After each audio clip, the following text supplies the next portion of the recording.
I would like to focus my address on only two parts. One, what should be considered as positive developments of ASEAN. I mean, there are many which obviously I will not be able to cover all of them. And then I will touch upon some of the issues that I consider constraints of ASEAN in becoming ASEAN community. Now, first of all, on positive developments, I think one of the positive developments is that it is the first time that ASEAN has decided to have a community as a target. So after we established that vision and that target, ASEAN has become more visible in the world radar screen. I remember Pascalami, who is now the Director General of the WTO, told me when I was still Foreign Minister, when we talk about the AEC, the ASEAN Economic Community, and that our target would be a free trade at a certain period of time, talking about action plan and blueprint. And he said that this is something the EU would like to see. He was the Commissioner on Trade at that time, and he said that it is the first time that the ASEAN roadmap for economic integration is clearly seen. In other words, it's the first time that the roadmap for economic integration is comprehensible. In the past, we talk about ASEAN Vision 2020, which no one, including us in ASEAN, really understood what it was. So when we talk about ASEAN Vision 2020, we have to spend another 15 minutes explaining what that is and what that should be like. So I think when we decided to have the target of ASEAN community, I think we become more visible. The second is that I think it is the first time that we managed to have a roadmap for ASEAN community. Not only that we have the target, ASEAN has so many targets, Secretary Ong Ken Yong would know that, but to have a roadmap to reach that target is something that is easy to say and it's very normal for other regional organizations, but for ASEAN to have a roadmap that is accepted by all members, that is something that is considered special and difficult. We have the roadmap with action plans, which is even more difficult, on ASEAN security community, ASEAN economic community, and ASEAN socio-cultural community. For foreign ministers to adopt the three pillars and to adopt the action plans attached with it, not let alone the blueprint, it's already very difficult. I remember a friend of mine who was at that time Foreign Minister of Indonesia, when Indonesia was the chairman of ASEAN. If I'm not mistaken, we had a retreat, which is informal meeting in the beautiful Ha Long Bay of Vietnam. And he, in that meeting, proposed the action plan, one of which is the action plan for the ASEAN security community. I remember that even members of ASEAN who used to be normally very quiet in the meeting raised their hands and spoke against it right away. When the action plan started talking about Human Rights Commission or Human Rights Court of ASEAN, started talking about the degree of openness in economic matters, obviously countries in ASEAN, all of them are not be well prepared. And we are in a very different stages of economic and political developments. So it's very expected that there'll be a lot of disagreements.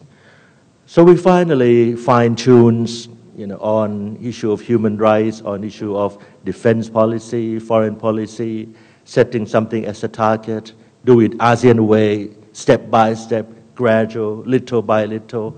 So we sort of get all of this, what we call the ASEAN way, into the action plan that makes it acceptable to all of us in ASEAN. But at least we have action plans. And for the ASEAN Economic Community, as you all know, we also have blueprint agreed by leaders in that summit in Singapore.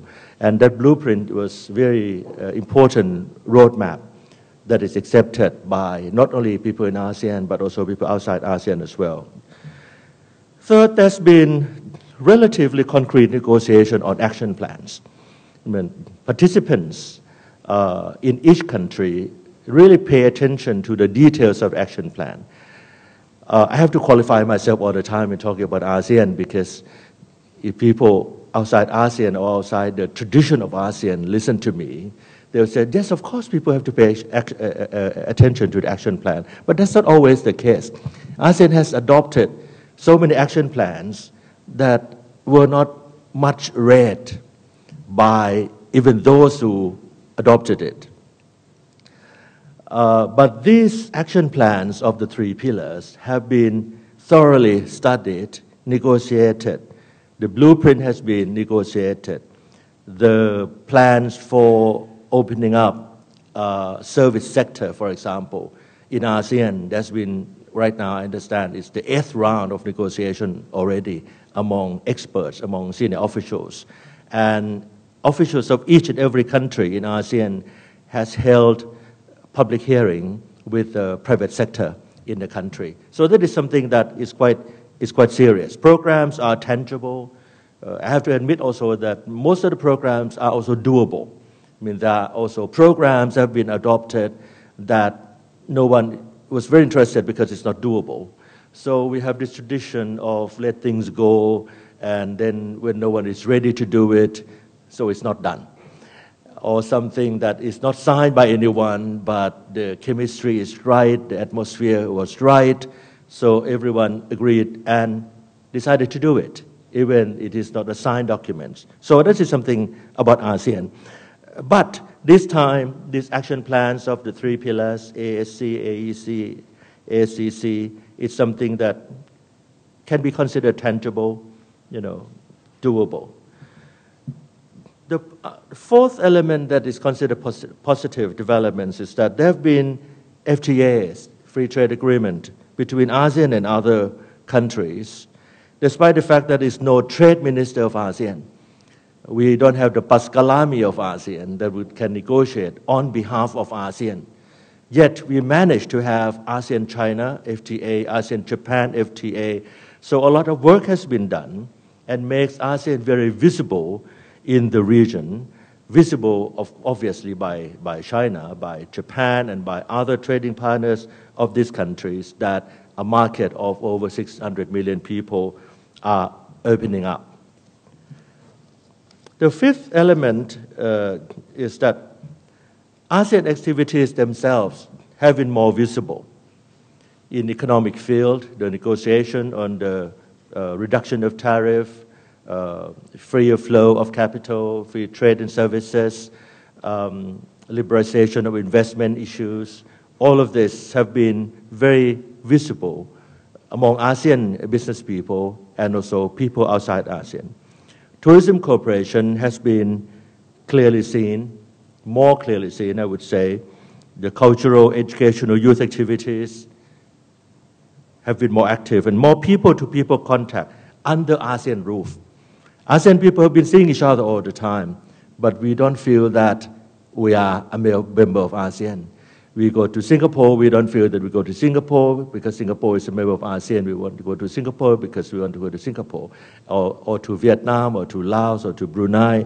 But there's been more of the people-to-people contact under ASEAN roof. So many programs, so many tours, so many visits under a loose arrangement of ASEAN.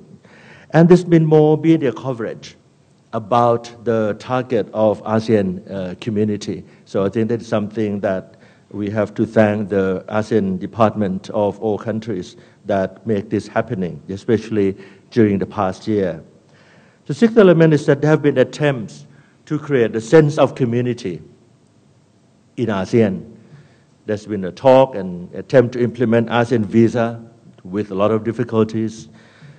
We have been talking about ASEAN flags, to fly with national flags at government buildings and embassies. I heard that this is progressing a little bit. So that would change the landscape of feeling, landscape of sense of ownership and sense of belonging of ASEAN. The 7th element that I consider positive is that there seem to be more of ASEAN positions, more of the ASEAN standing on selected world issue. ASEAN is an organization that normally doesn't like to have a very rigid standing on the world affairs. I remember when there was 9/11, the collapse of the world trade in 2001,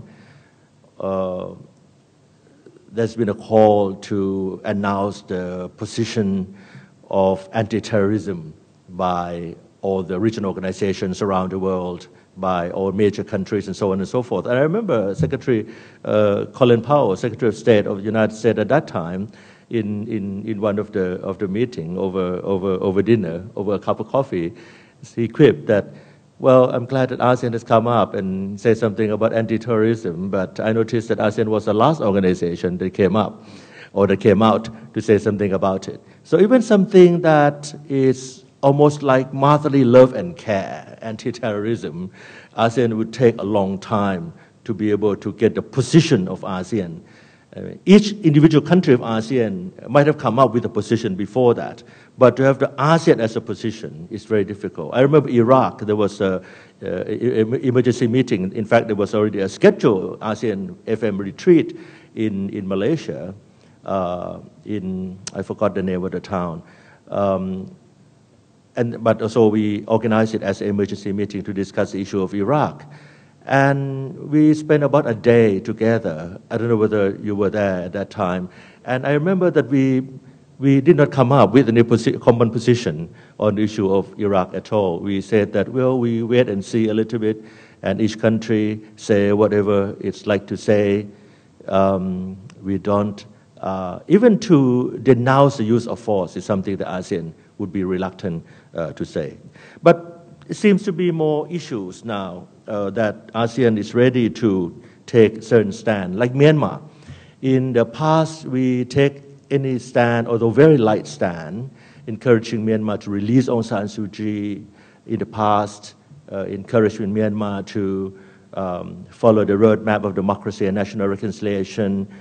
To about that extent, did not touch the issue of sanction. But last year, ASEAN came up and said that we feel that sanction should be lifted. Although it is disagreed by the United States and by European Union, but ASEAN put up the reasons why the sanction should be lifted and why countries should encourage Myanmar to go ahead and to come more forward on the issue of democracy. On the issue of South China Sea, ASEAN I think has come forward noticeably, especially after the foreign ministers meeting last year, urging China to be more concrete, urging a need to have more concrete, clearly specified agreements on South China Sea. We have been very open on the support for open regionalism, on the support of free trade, and so on. Therefore, it opened up opportunities for both intra and extra ASEAN economic activities as a market of about 600 million people because we have more visible stand in the world.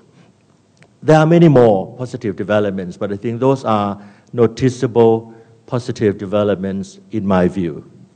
Now, constraints for becoming ASEAN community, there are many issues. First and foremost for me is that there is a lack of a sense of ownership. It's a lack of sense of participation, and therefore there's a lack of the sense of community in the heart and mind of the people of ASEAN. We do normal business with ASEAN, looking at each country in ASEAN as a country. We do not always feel that we do business, we travel, we have a joint research, we have the cooperation on the media because we are ASEAN. You go to the people on the street, you go to Ong Ki Tu Nong Street out there and ask people about ASEAN. I'm sure that most of them still do not know what ASEAN is all about. They probably have heard of the name ASEAN, which is very different from 10 years ago when you asked about ASEAN and someone said that is it a new name of a drug, or is it a new place to visit or something like that.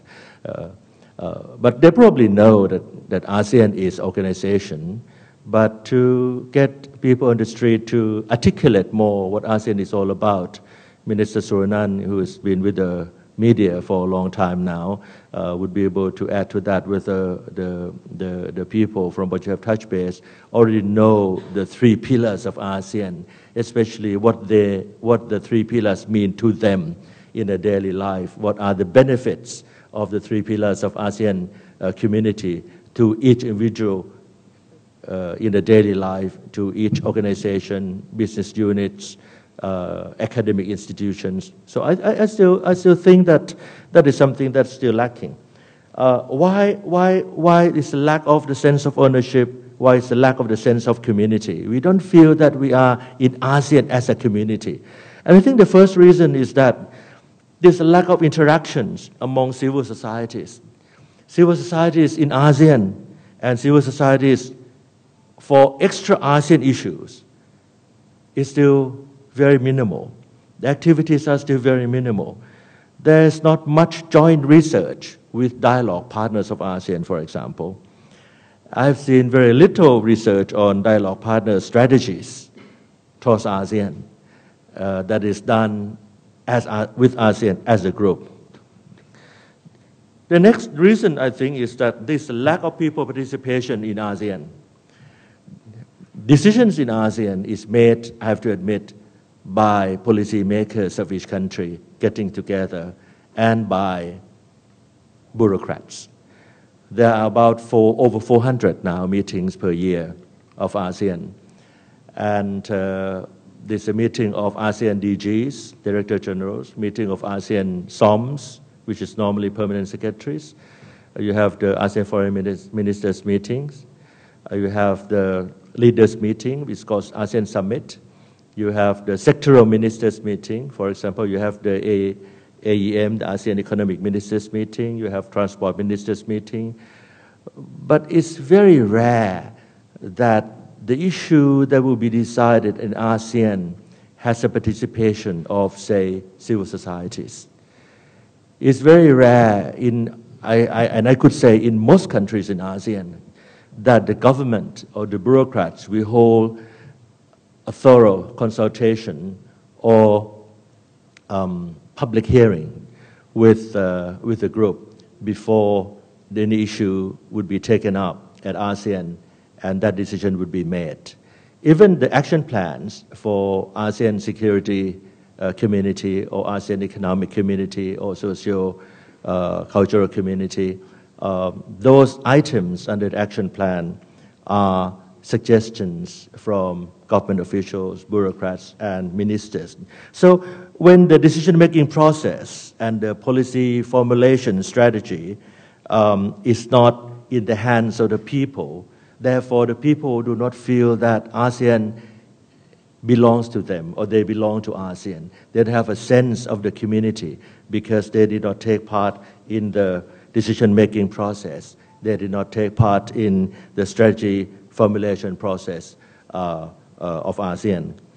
The next reason, I think, is that there are no common external policies. And I have to qualify myself at this point that this is my observation. It is not my suggestion. It may be good that we don't have common external policies. If we have common external policies, we may not be, ASEAN may not be an ASEAN today. It might have been broken by now. It might have been an organization that's been disrupted or crippled by now. But it is my observation that the fact that we don't have the common external policy, it makes ASEAN people feel that ASEAN issue is something that ministers and bureaucrats are working on it, and it does not relate to our needs. It doesn't correspond to our needs, or it may respond or it may not respond. I don't think it's even worse because it may or may not respond. No one really cares about it because they know very little about what's being discussed at ASEAN. The news coverage of ASEAN meeting in each country, even the summit in Singapore, the summit in Vietnam, or the summit in Bangkok that we finally managed to do it, it was very little was covered, even in the Thai newspaper, even in the Thai media when Thailand hosted and not much details about how it would relate to the daily life of the people. So we have no common foreign policy. 9/11, it was very difficult for us to come out and even say that we are united against terrorism. On Iraqi issue, on Afghanistan, we are very reluctant to come up with anything at all. We don't have the common security policy. We started a little bit on the issue of the Malacca Straits, but that is not still a very much issue of the whole ASEAN. But we started to have certain position on Malacca Strait and talking to countries outside ASEAN to work with us. We have no common defense policy, which may be good that we don't have, but other grouping, they have the common foreign policy, common defense policy. We don't have common external economic relations policy. For example, we don't have common external tariffs. Unlike in Europe, even before becoming EU, when they were European community, you exported your product. Either it entered in Rotterdam or in Marseille in the south of France, the tariff for that product is the same.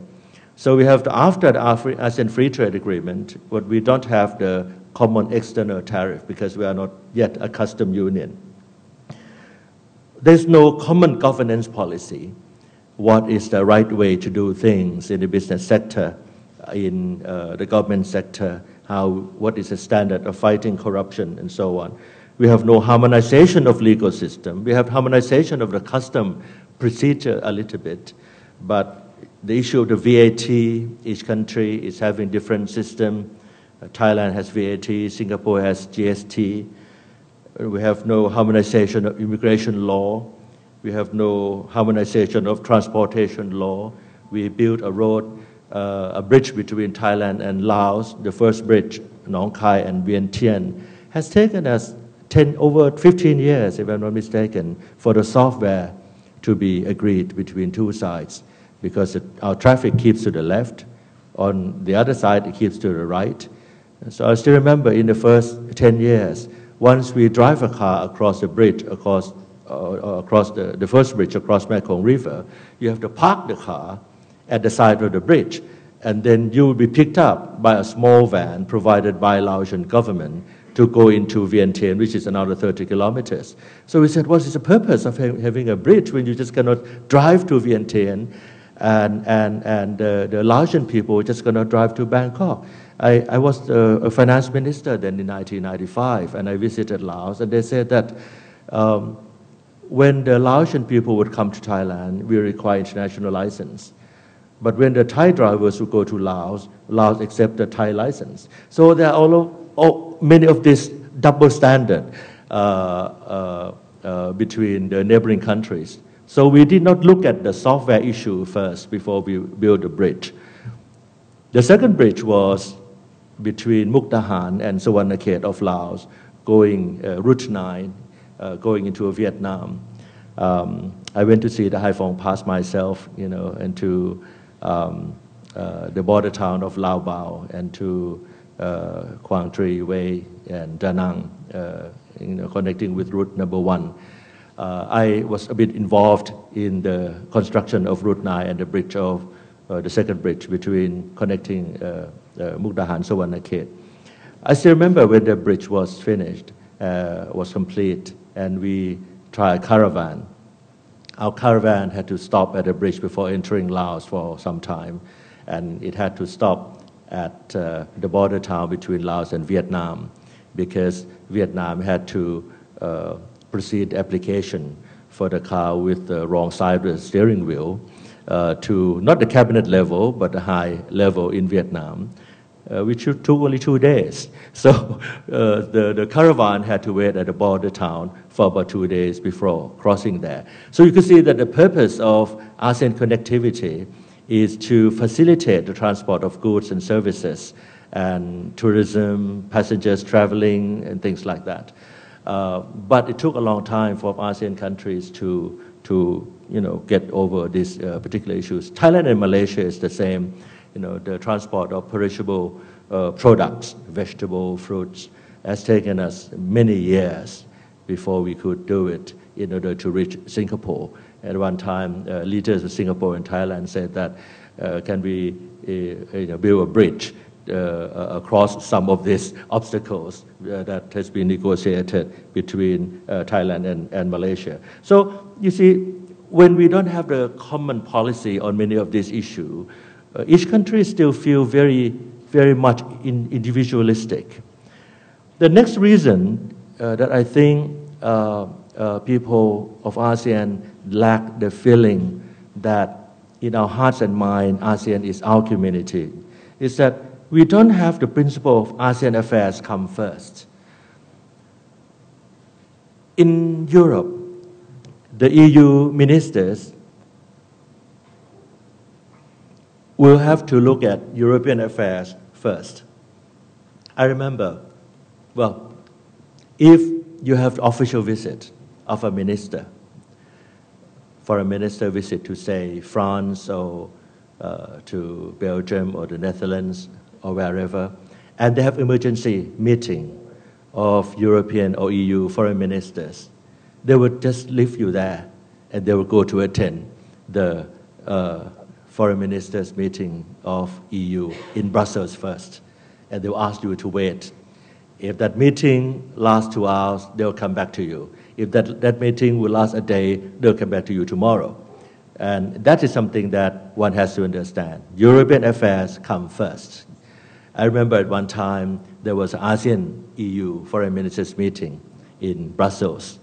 We all went there, all 10 ASEAN foreign ministers, and we were about to leave our hotel to the meeting at one of the buildings in Brussels, and we were told not to do so. Some of the ministers left the hotel before me, so my staff were quite good. They said, don't leave the hotel yet. Because what? Because the European ministers haven't finished their negotiation on some important internal European issues. So there you had 10 foreign ministers of ASEAN. And then in ASEAN there are some very, very powerful and important countries in ASEAN as well. You know how long we waited? 3-4 hours. So they finished their meeting about 5 o'clock. So we had a meeting for about 2 hours until 7. They hosted us dinner. All of them were very sweet to ASEAN foreign ministers because they tried to make it up. They were so guilty, but they didn't know what to do because ASEAN European affairs must come first. I still remember Anna Lindh, who was a former foreign minister of Sweden, who was killed in a department store, and Jack Straw, the British foreign minister, helped me with the food, and bread and everything. Which no, it's okay, I can do it myself, because they were so guilty. But that is the story I'm telling you shows the extent of the principle, of the seriousness of the principle. European affairs come first. So I'm not saying that we have to adopt it and do exactly like the Europeans do, but at least should we adopt this principle of ASEAN affairs come first, that if anything about ASEAN, if there's emergency meeting of foreign ministers, emergency meeting of leaders, you have to leave everything aside and attend the ASEAN functions first. This happened once when we had the SARS, the flu called SARS. It was very serious. And in my memory of being 6 years in the cabinet, it was the first time that ASEAN leaders could get together with 7 days' notice.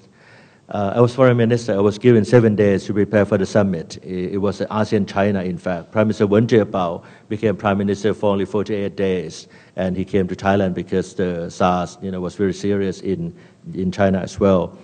And we had that emergency meeting of ASEAN leaders in Bangkok. I believe Prime Minister Hun Sen, Cambodia, was the chair, but the venue was Bangkok. That's the only time. But the rest of that is very rare to see ASEAN affairs come first principle. So you don't have that sense of community because you don't attach top priority to ASEAN.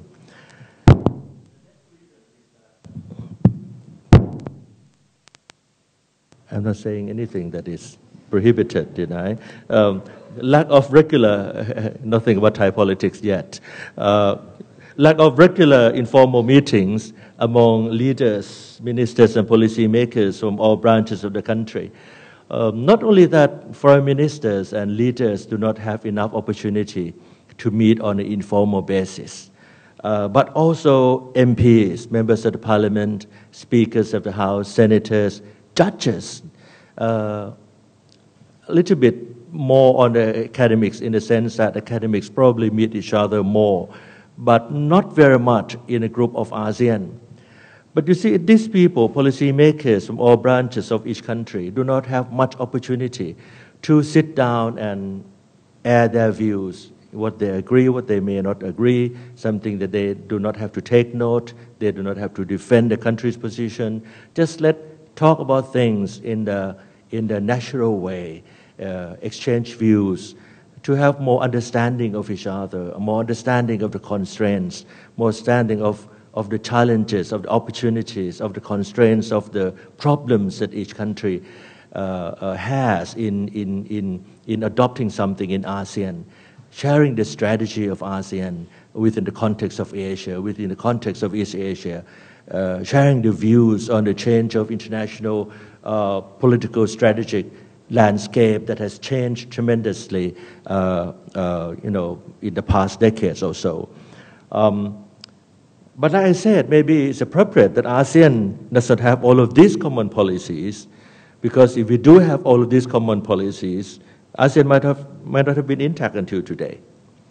So I think that we probably have to have a sense of community in the ASEAN way.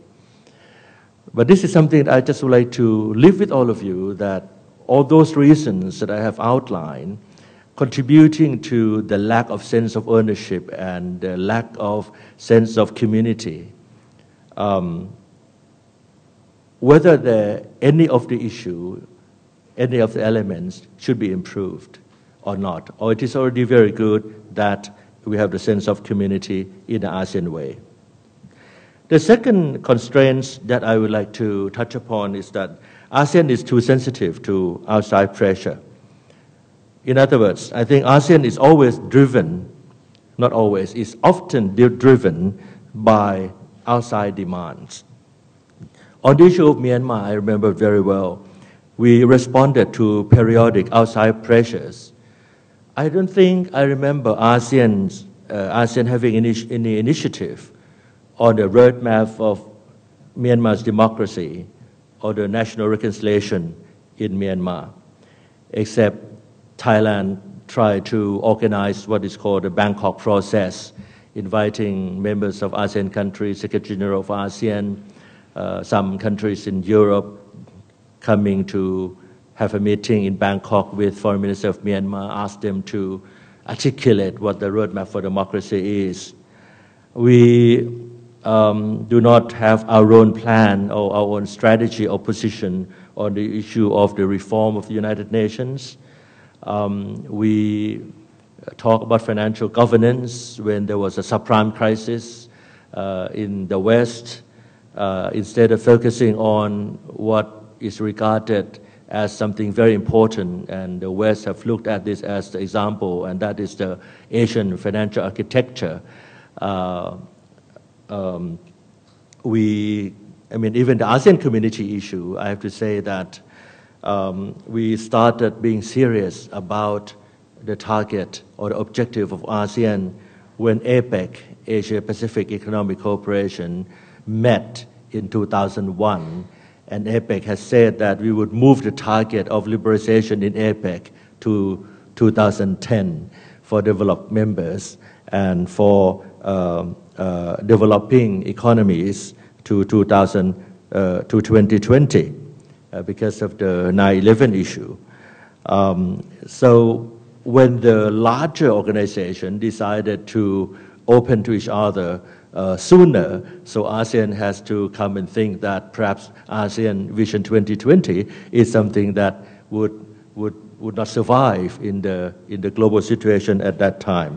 So there are so many other examples that you can see that ASEAN is always driven, or is often driven, by outside demand rather than having its own agenda to drive the community forward. The third constraint is the domestic political problems of each member. For example, Thailand could not organize ASEAN and East Asia Summit in 2009. The situation, and I think it was alluded to by the speaker before me, that the situation in Pattaya is something that is remembered negatively by the Thais and by the world over. I don't think Prime Minister Wen Jiabao had any Prime Minister of China had any experience of being in the country and could not attend the meeting and had to really escape. I have to use that word. I remember later many of us have gone to the Chinese and said that we would like to promote tourism and we would like Chinese tourists to come to Thailand. This is after, like 3 months after the incident in Pattaya. And I was told that the staffs of the Prime Minister or the Premier of China has said that how could we explain or convince the Chinese public to come to Thailand, because even the Premier almost could not make it. So these political problems of each member country is a constraint in having a complete or comprehensible or the effective ASEAN community. Although that's a one-off event, and I hope it's a one-off event.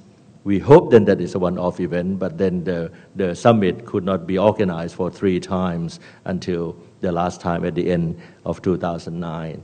Thailand political problems have been in the radar screen, in the regional radar screen for 5-6 years. Moreover, we could not detach bilateral issue between Thailand and Cambodia from the ASEAN affairs. In ASEAN, is a tradition or convention of ASEAN that you will not bring bilateral problems or bilateral conflict into the ASEAN meeting. I remember very well Jayakumar when he was senior minister of Singapore. When he was foreign minister, he had been almost the longest serving foreign minister at that time when he was foreign minister, almost equal time as Somsawat, not counting Prince Mohammed, who had been foreign minister for a long time.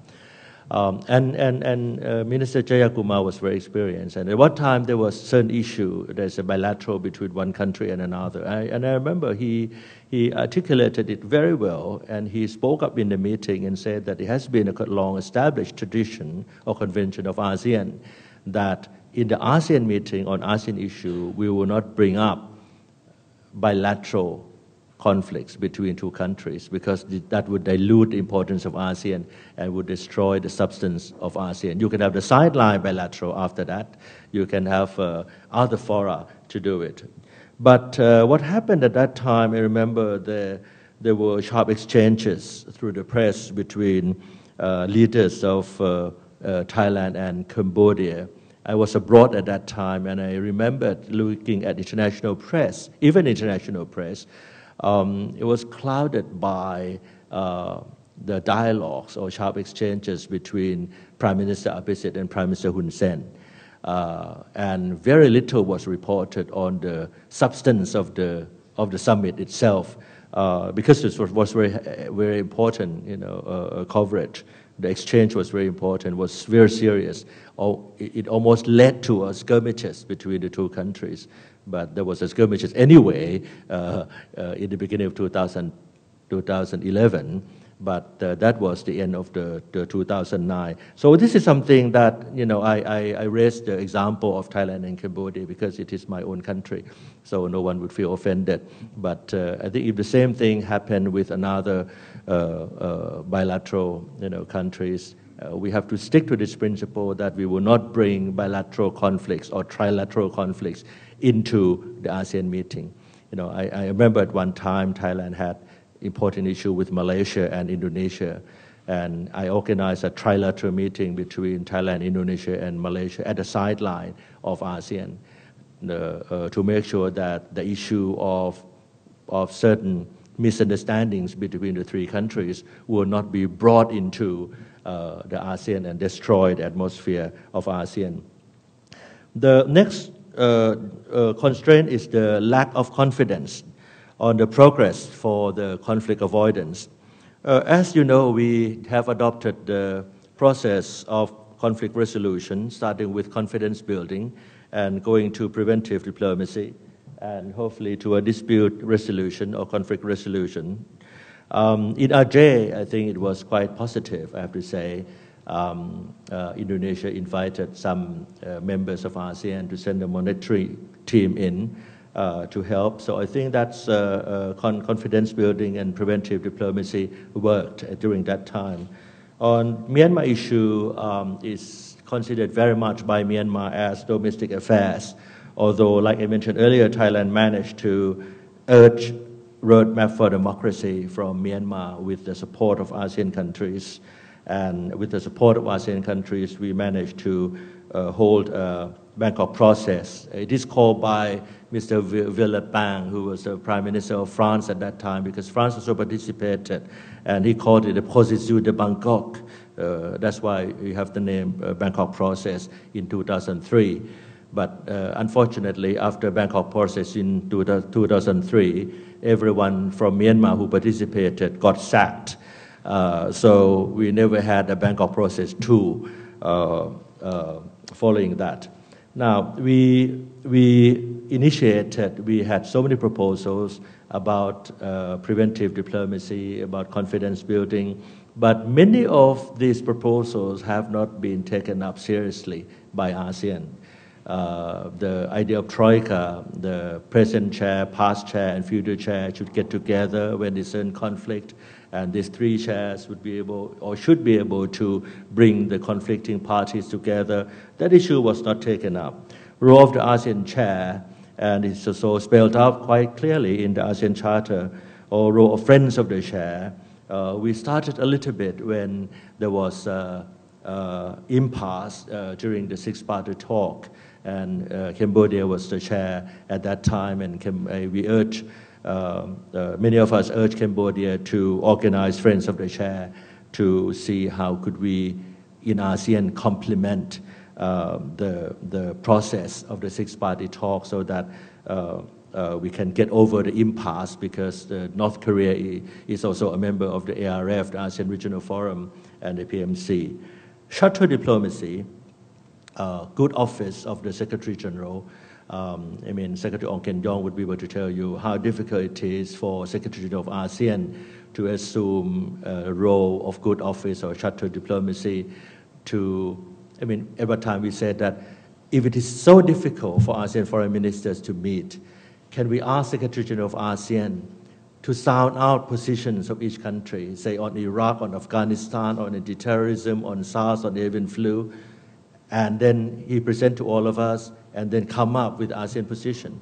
But that was something that people said sort of yes in the meeting, but it was never implemented, because ASEAN foreign ministers never liked Secretary General of ASEAN to have any role to play. And sorry for Excellency Surin Pitsuwan as well, although he is the Secretary General under the ASEAN Charter, whose role is much more recognized. But I think the same politics is still being played in ASEAN.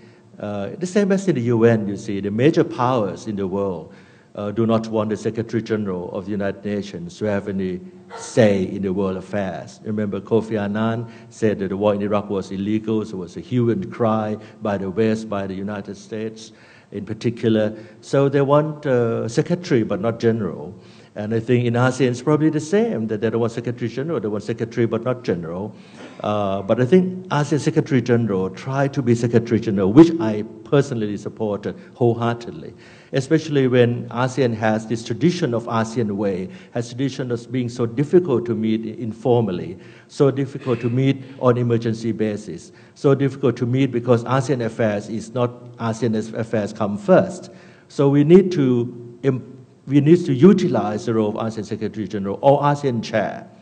But the role of the two have not been well recognized and called upon at all in the past, except for the case of Thailand and Cambodia.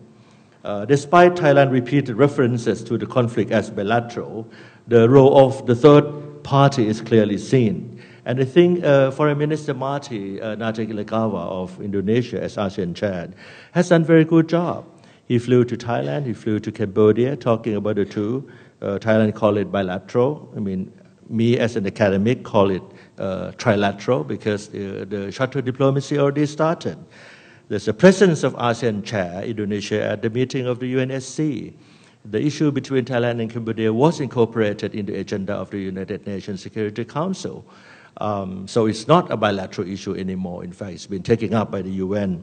But the important for this topic that we are talking about is that ASEAN chair was invited together with foreign ministers of Thailand and Cambodia to UNSC meeting.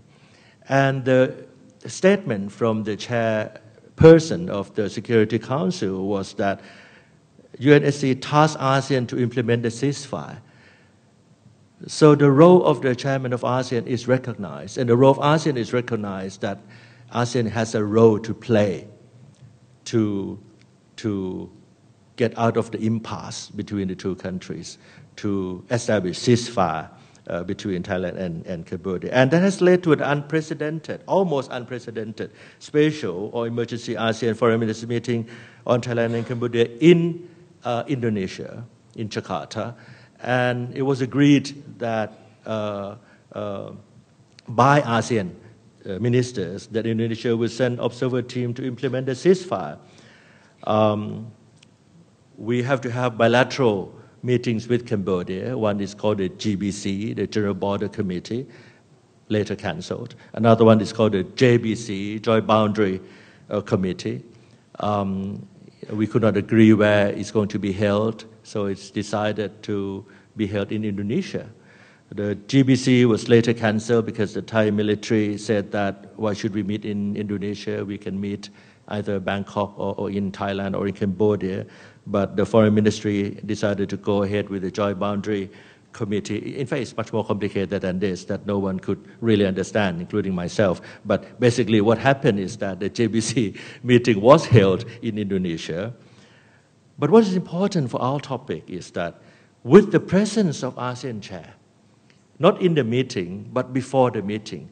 So you see that the good office role, almost a mediation role, which we don't like to call it mediation because ASEAN countries feel that mediation is equivalent to intervention in domestic affairs, but it is a mediation in the law school dispute settlement course. So ASEAN chair was there with each side, forum, forum, each side first, and then meeting the two together. So I think this is a test for the conflict avoidance, for the dispute resolution in ASEAN. If ASEAN attempt fails, I think it can be a setback for ASEAN. It would erode the confidence of us being an ASEAN community in 2015. If ASEAN, as tasked by Security Council, as accepted already by ASEAN foreign ministers, could not help the two countries to get together and find an acceptable, amicable solution. The next constraint is the lack of intra-regional grouping relations, and Secretary Ong Ken Yong would, I hope, support me on this. We had very little relationship with other regional organizations. By having very little relationship with them, we don't feel that we have to have ASEAN position. You see, that issue comes back again and again. You don't negotiate with people as ASEAN. Each country of ASEAN has excellent relations with countries in the Gulf, countries in the Pacific Island, countries in the Caribbean, countries in the South Asia. But we have the ASEAN SAARC, which is the South Asian Association for Regional Cooperation. It's basically the South Asians organization. We had ASEAN SAARC once a year in New York at the sideline of our UNGA meeting. And basically only one foreign minister from ASEAN would attend. The rest would be government officials. I tried to upgrade this ASEAN SAARC, but with difficulty. ASEAN GCC, we tried to upgrade it a little bit in the later years, last year or the year before last, but still not much. Despite the fact that GCC is one of the richest group in the world, or the Middle Eastern countries, Bahrain, Saudi Arabia, Qatar, and so on. ASEAN NEPAD, the Initiative for Development of Africa. Africa sent President of Africa, Mbeki, to attend ASEAN leaders meeting at one time. But that was it. You see, even President of South Africa, who was at that time President of NEPAC, asked to be invited by ASEAN leaders to spend 1 hour with us, telling us what NEPAC is all about and how ASEAN and NEPAC can work together. I mean, I have to tell you, because the situation already passed, there was a strong, serious debate whether we should have President of NEPAC to join the meeting of ASEAN leaders. ASEAN EU foreign ministers only once a year. ASEAN PIF, Pacific Island Forum for countries in the Pacific, ASEAN CARICOM with countries in the Caribbean, or other sub-regional groupings in Africa and America. So there's no compelling force for ASEAN to get together and to formulate ASEAN strategy, to formulate ASEAN position, or to formulate ASEAN policy towards other regional group, because it's not much opportunity, not much relationship with other regional groups. So group-to-group relationship is something that is not seen very much in ASEAN. The next issue is the lack of common positions in multilateral fora. ASEAN is a regional organization that does not have a common position, not in all issues. Even some selected issues was very difficult. Secretary Ken Yong would remember how many times, and former Secretary General before you, we discussed the issue of whether ASEAN should be an observer of ASEAN, and whether we should have a secretariat office in New York. It was considered by the DG, it was considered by the SOM, it was sent to the foreign minister sent back to the SOM sent back to the DG sent to the foreign minister sent back until the ASEAN DG at one meeting and said that you have been sent back to us 5 times in the past 6 years. We don't have any more consideration, we don't have any more recommendation. Why don't foreign ministers send to leaders? So foreign minister decided to send to leaders, and I think by that time I finished my job as foreign minister of 4 years. I still don't know what is the decision of ASEAN observer status at the UN. But right now, when we have the ASEAN Charter, that issue was already resolved. No common position in Human Rights Council, WTO, APEC. We have an agreement that before we meet ASEAN 7, not ASEAN 10, ASEAN 7 would meet first before the APEC meeting, either ministerial or leaders meeting. You know what happened? If the meeting is tomorrow, we would meet today at, say, 5 o'clock for an hour, looking at some of the issues, 10 countries meeting for only an hour.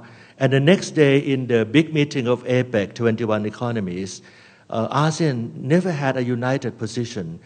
Of course, our economies are very diversified. Our policies are not the same. But there are certain issues that ASEAN could have made a united position. And that would have been a very strong message from a group of ASEAN 10.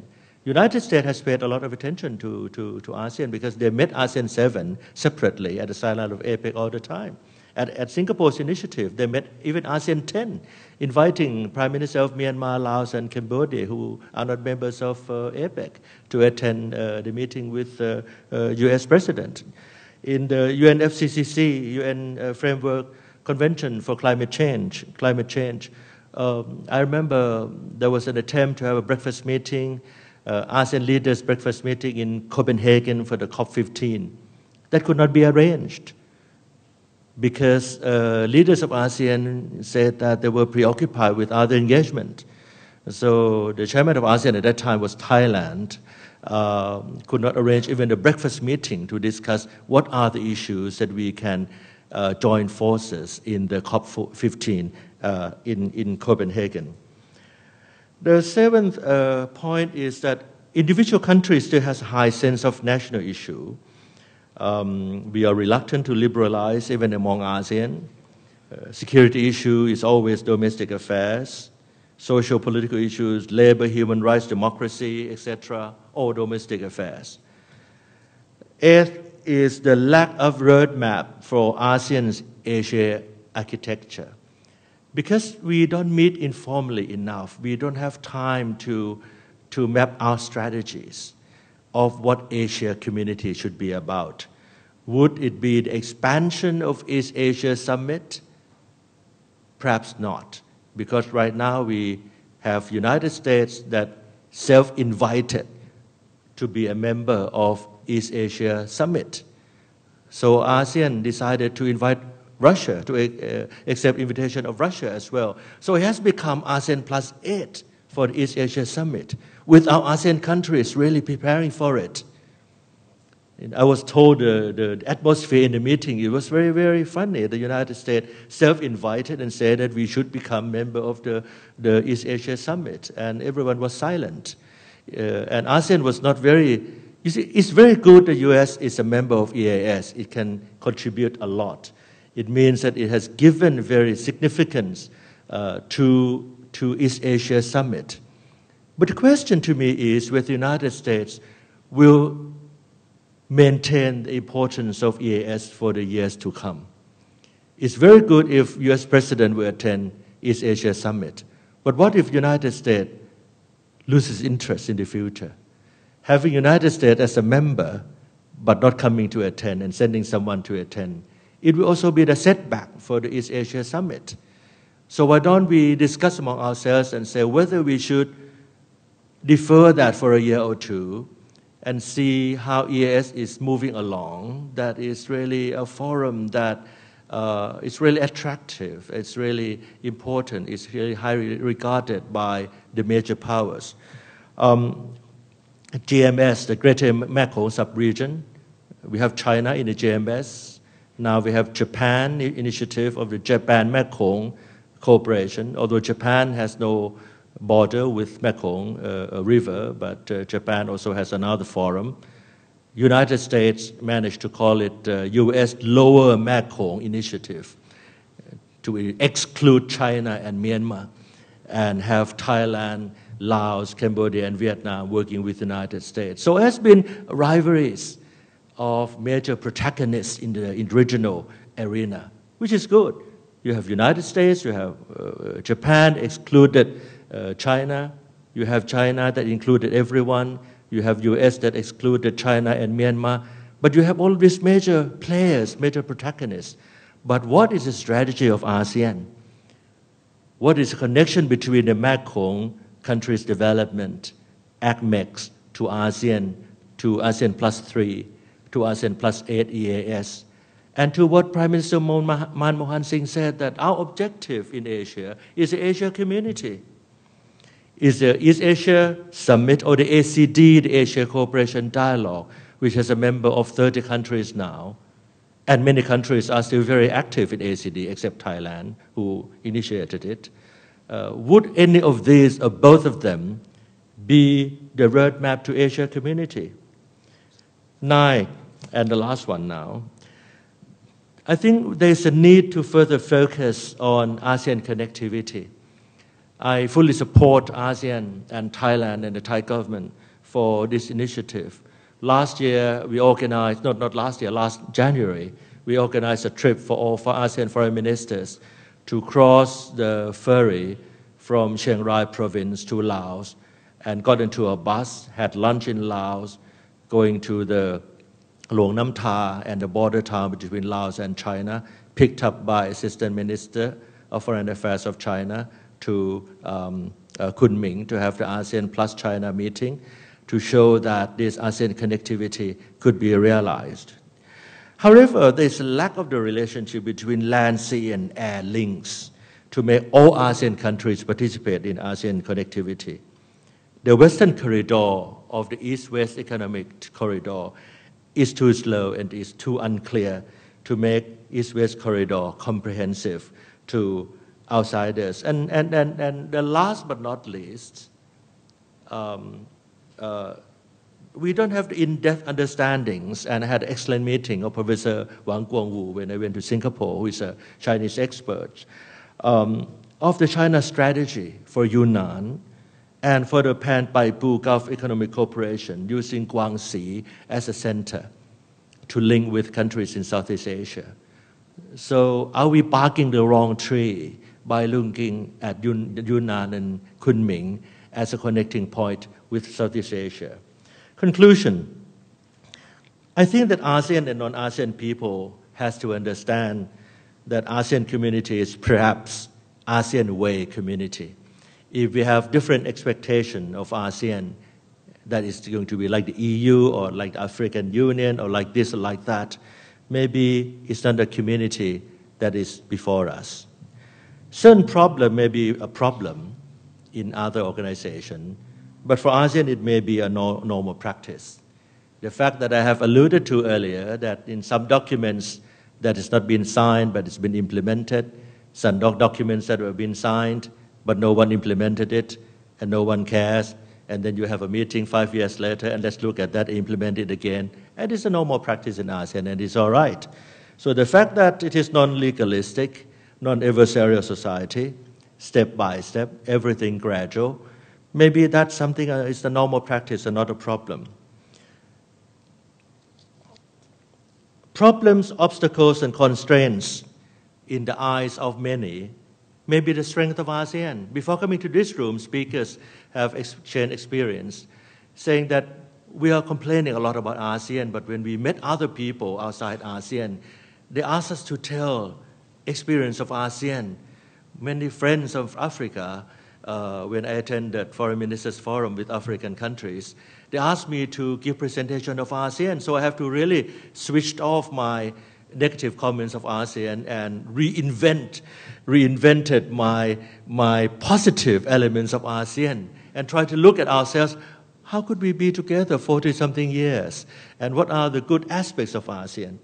So this step-by-step, the gradual process, something that we in ASEAN said is frustrating, is so time-consuming, the focus on confidence building, the focus on comfort level that has to be built first before we enter into any agreement, the fact that we are a non-adversarial society, the fact that we need to acknowledge differences and we build strength out of diversity. This is something that may be a strength of ASEAN. Perhaps we need once more an establishment of an eminent person group to bring in proposals and ideas of all sectors to analyze and understand the real characteristic of ASEAN community before 2015 comes to realized for all of us. Thank you very much indeed for your attention.